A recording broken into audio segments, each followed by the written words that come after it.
He escuchado con mucha atención toda esta larga serie de expresiones que algunas tienen un contenido académico y otras un contenido ofensivo que lamentablemente ha dominado en esa sesión.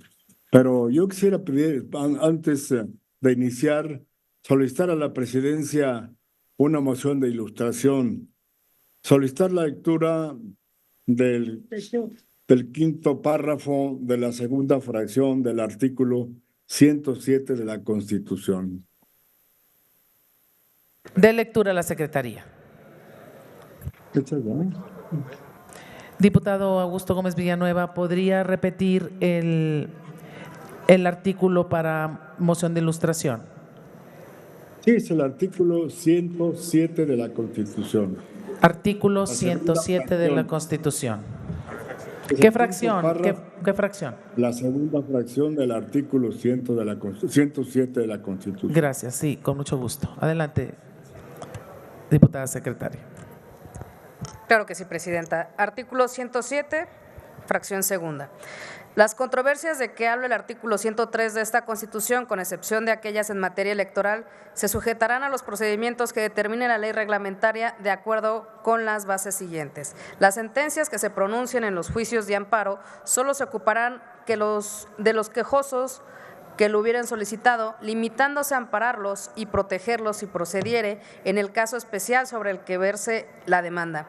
Cuando en los juicios de amparo indirecto en revisión se resuelva la inconstitucionalidad de una norma general, la Suprema Corte de Justicia de la Nación lo informará a la autoridad emisora correspondiente. Cuando los tribunales colegiados de circuito establezcan jurisprudencia por reiteración o la Suprema Corte de Justicia de la Nación por procedentes, en la cual se determine la inconstitucionalidad de una norma general. Su presidente lo notificará a la autoridad emisora, transcurrido el plazo de 90 días naturales sin que se supere el problema de inconstitucionalidad. La Suprema Corte de Justicia de la Nación emitirá siempre que fuera aprobada por una mayoría de cuando menos 8 votos la declaratoria general de inconstitucionalidad, en la cual se fijarían sus alcances y condiciones en los términos de la ley reglamentaria. Lo dispuesto en los dos párrafos anteriores no será aplicable a normas generales en materia tributaria.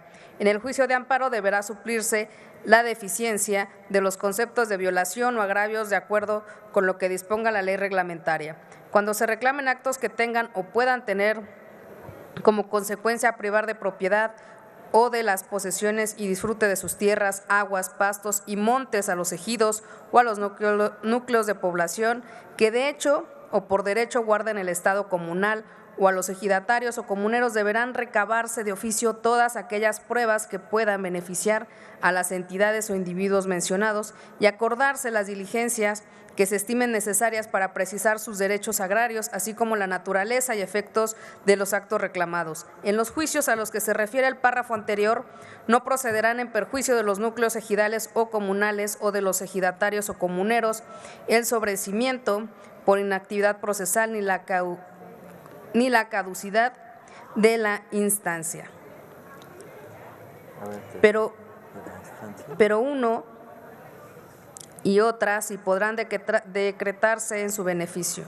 Cuando se reclamen actos que afectan a los derechos colectivos del núcleo, tampoco procederán desistimiento ni el consentimiento expreso de los propios actos, salvo que el primero sea acordado por la Asamblea General o el segundo emane de esta. Es cuanto, diputada presidenta. Gracias, diputada secretaria.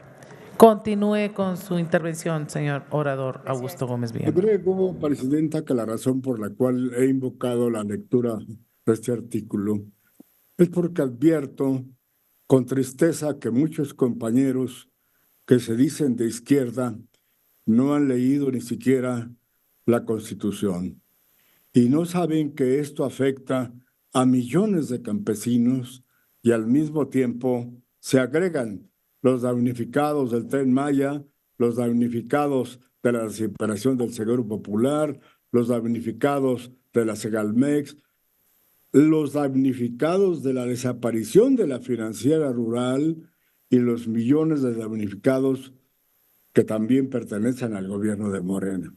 Es decir, yo creo que ha dominado en esta ocasión más una lectura que una reflexión derivada de un análisis cuidadoso sobre la iniciativa que se está presentando. Y mucho menos puede esto admitirse, pues en realidad después de haber transcurrido solo unas cuantas horas antes de que se haya emitido un dictamen de esta naturaleza. Lo entiendo por varias razones. La primera, porque recuerdo cuando el senador Monreal me pidió a mí, como coordinador de la Difusión Campesina, que lo pudiera incorporar porque había logrado graduarse en Derecho Constitucional y no sé si ahora lo haya recordado. Lo segundo, cuando el propio presidente López Obrador pues elaboró el himno al PRI cuando era priista en el estado de Tabasco. Y esto, pues, sin duda alguna, pues es un tema también de referencia que es importante señalar, y lo voy a decir por qué.